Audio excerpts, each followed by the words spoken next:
This video is part 2 of my series on producing these Dizzy Bowl projects. In part 1 of this series, I demonstrated the production of these laminate boards. Each of these laminate boards is between 3.5 to 4 inches wide, 1 3/4 inches thick, and about 30 inches long. And it's comprised of between 50 to 70 layers of wood. Each layer of a different contrasting wood and varying in thickness between 20 thousandths and 1/8 of an inch thick. I start by using a compass to draw a series of circles on my laminate board to produce the disc that will be cut from this board. I then take this disc to my jigsaw, cut out these discs. Afterwards I'll take it to my edge sander to get the edge smooth, and then eventually slice off these individual discs, each disc being 100,000th of an inch thick, which will be used to produce the Dizzy Bowl pattern projects. On many of the discs I cut out the center portion. And again, the center portion could be used for parts such as the neck down portion on this bowl, or another project such as this miniature Dizzy Bowl project. This video will demonstrate the methods that I use to complete these Dizzy Bowls from these laminate boards.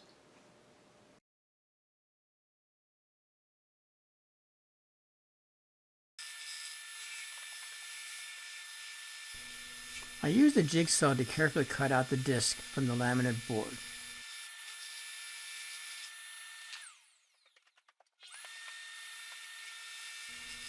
To cut out the center circles, I will first drill a 1/16 inch diameter hole on the inner circle line and then use the jigsaw to remove the center section of wood.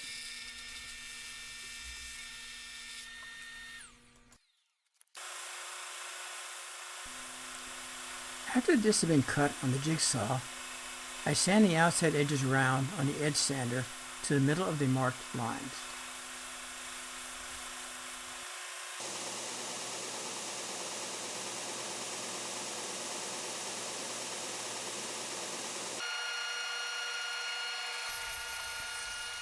The Accu-Slice system is mounted on the bandsaw. Normally I use double-sided tape to attach my projects to the sacrificial fence. However, for this project I glued each of the discs to an MDF board, which was then attached to the carriage on the Accu-Slice system. This enables me to cut the disc all the way down to the MDF board and not to be concerned about cutting into the double-sided tape. Also notice that I'm cutting multiple discs at the same time. This is just to speed up the operation of the cutting of the disc. I make my first cut to square off the disc. I then rotate the index wheel 1 full revolution for the curve of the blade, and then 2 full revolutions to produce disc that will be 100,000th inch thick. I repeat this cutting operation to utilize all the disc material mounted on the fence. From each of the mounted discs I was able to produce 10 laminate discs, each 100,000ths of an inch thick.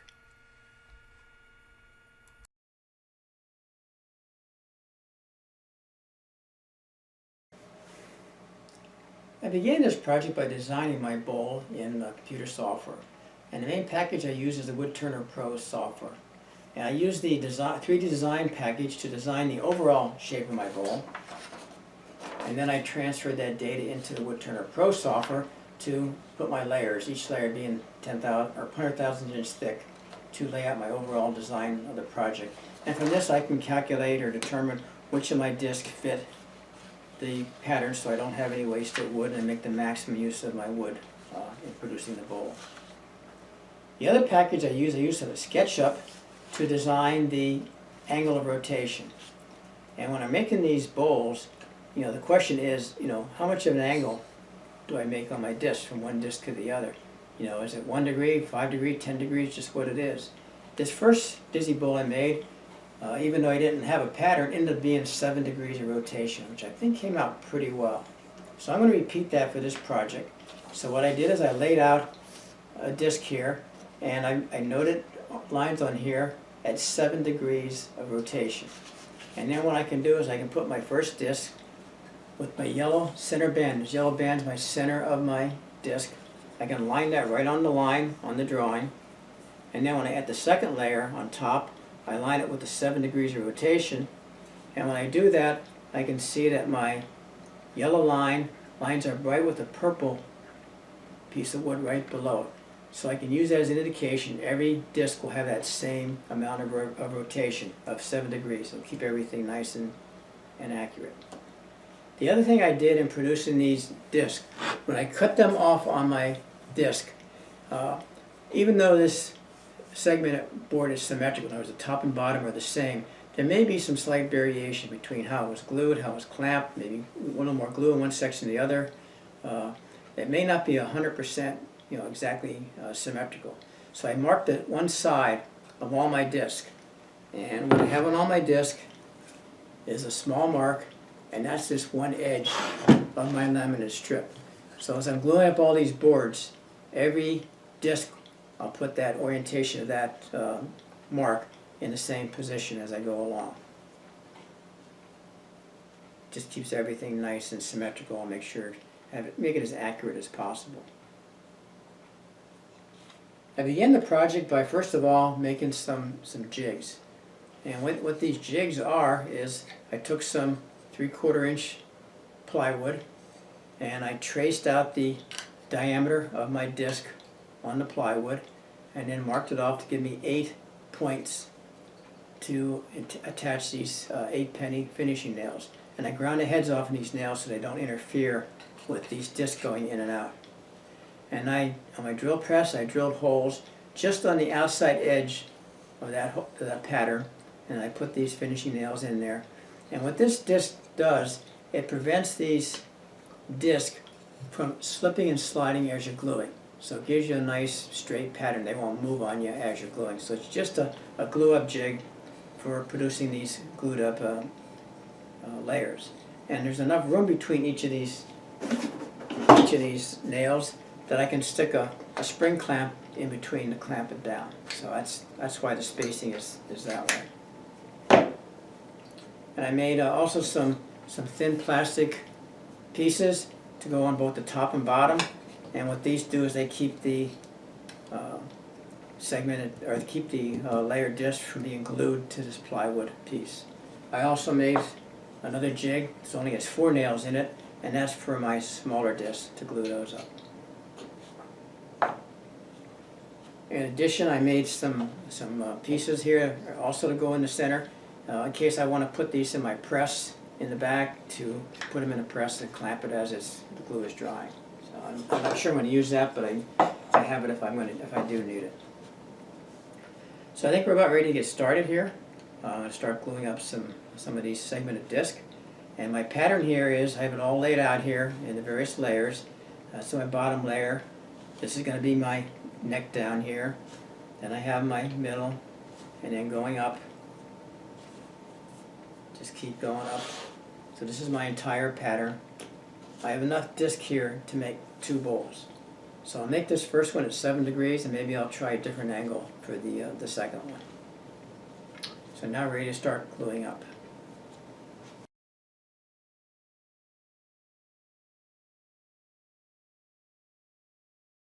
Okay, I start with my first disc, and I said I want to note my mark. I want to keep that going the same direction all the time, and I'm using Type Bond 2 Extend Glue for my glue up. I used epoxy, to glue the various layers together, but I'm using Type Bond 2 glue because of the faster setup time.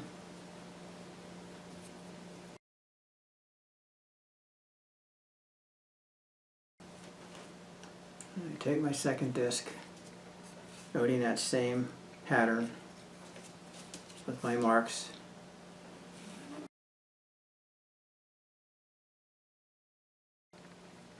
And note my marks on here, get it straight first of all, and then I'm going to rotate it according to my pattern.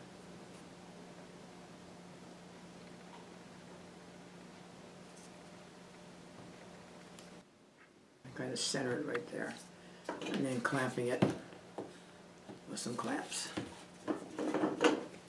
And I can check that on both sides, make sure it's going the same amount on both sides.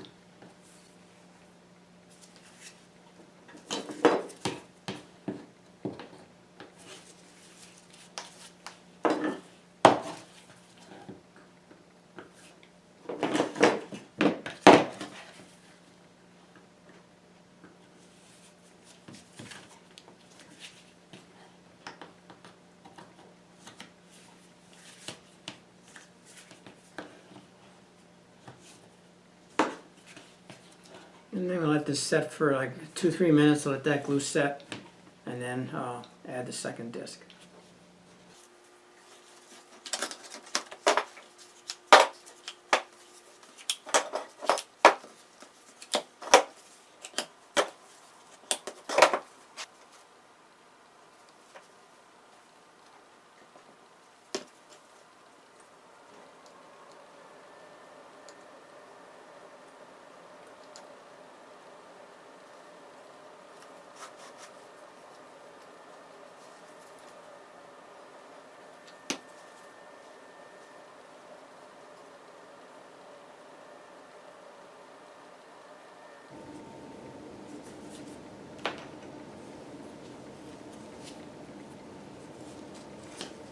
And once again, getting it straight and then moving it that the yellow piece just aligns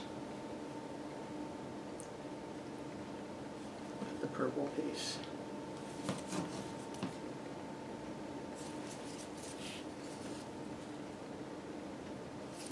And again, clamping it in place.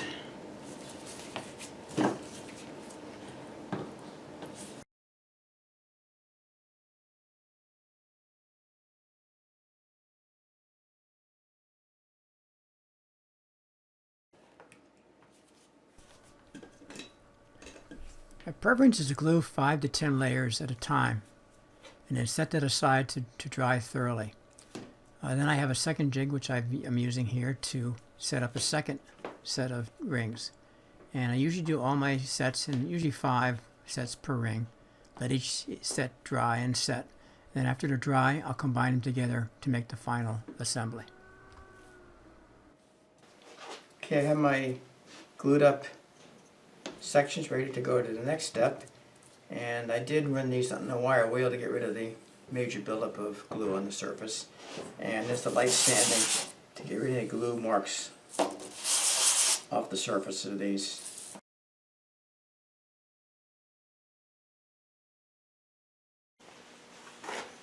Okay, I have all my pieces, each of these layers being 5 layers thick, and I prefer to actually glue these on the lathe. That way I can get them aligned properly and get them flat against one another. So just, I'm going to start with the bottom. And I did put a piece of catalogs. This is a segmented ring, 12 segments per ring as a bottom piece for my disc. So we'll start with this one. And we'll do one at a time. Gluing a disc on a lathe solves several problems. First, it centers each disc with the other disc. Second, the lathe keeps the disc from sliding and therefore the alignment of the disc is improved. Third, it is easy to accurately align the disc to a 5 or 7 degree rotation between each of the disc layers because both the headstock and the tailstock can be rotated. And finally, a lathe can apply sufficient pressure to glue the layers together with no gaps. So I mounted my chuck in a rotating tailstock. So I can move it, and I can move this, get them both aligned, especially when I'm doing the other disc.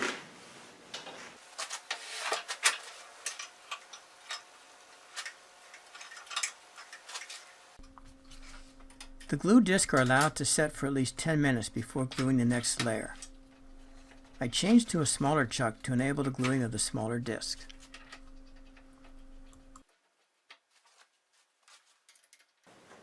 And what I did do here, I did put a spacer in. I wanted much of this sticking out as possible so I can align it. So I got this about a 1/4 inch thick spacer in there. It still centers on the disc.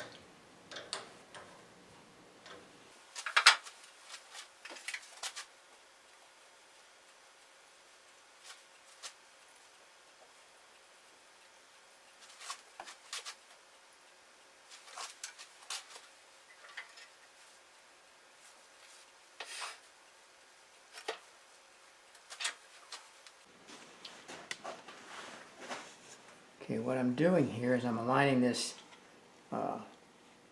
center yellow piece, which is the center of my disc, with the center yellow on this center piece, and it just offset like one segment width. And I check that on both sides to make sure it's the same on both sides.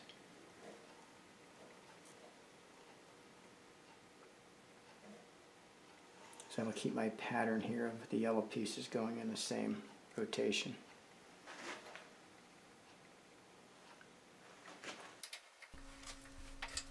Once again, the glue discs are allowed to set for at least 10 minutes before gluing on the next layer. I change back to the larger chuck to enable the gluing of the larger disc.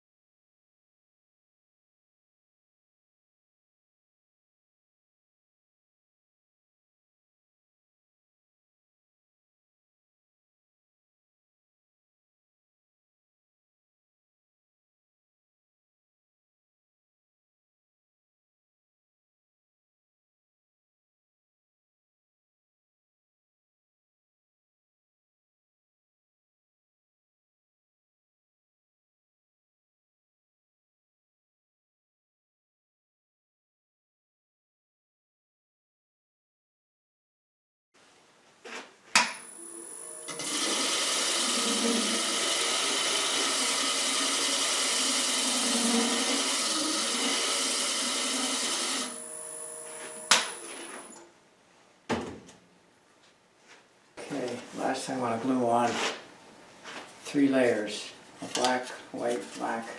This is Cadillacs and maple, just to give an accent ring on the top. So that's the last step.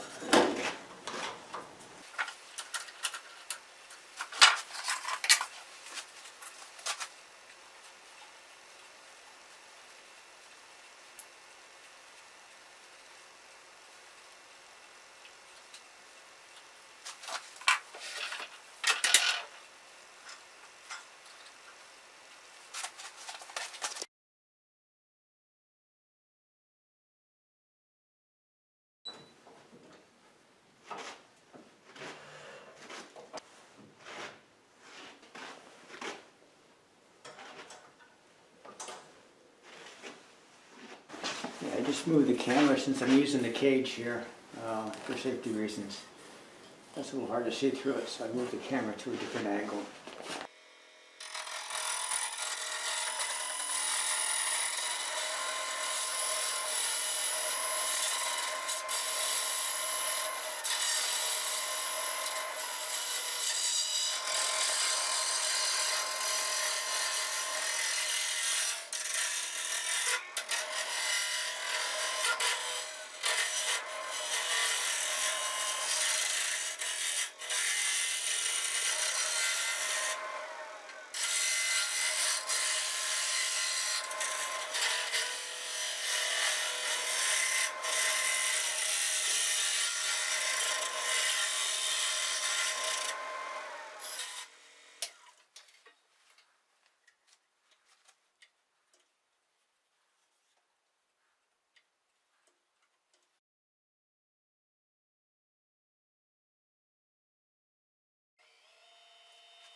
I'm sanding this starting with 100 grit.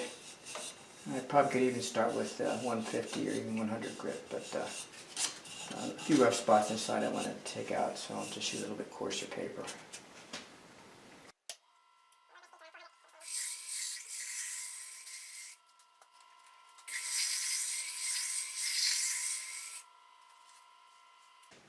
After I finish the sanding of the outside and the inside, I cut it off and I reversed it to put it in my coil job chucks so I can finish out the bottom and put a slight indentation in the bottom.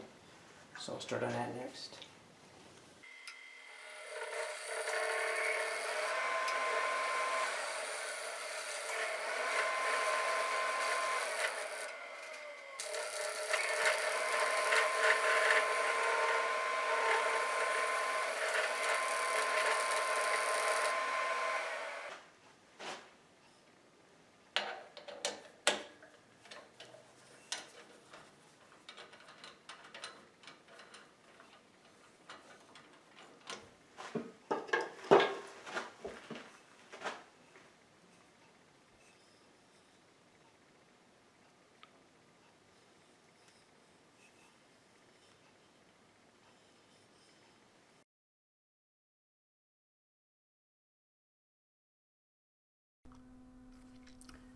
From the laminated board that was shown at the beginning of this video, I produced these two large dizzy bowls. I've been doing some experimentation with the angles between the layers to determine the effect of the rotation of the layers on the dizzy bowl patterns. On the bowl on the left, the disc will rotate at 5 degrees between each layer. On the bowl on the right, the disc will rotate at 7 degrees between each layer. The small bowl was made from the center cutouts from the disc. After turning, the bowls were given several coats of bush oil, allowed to dry overnight, and then were given several coats of wipe-on gloss polyurethane finish.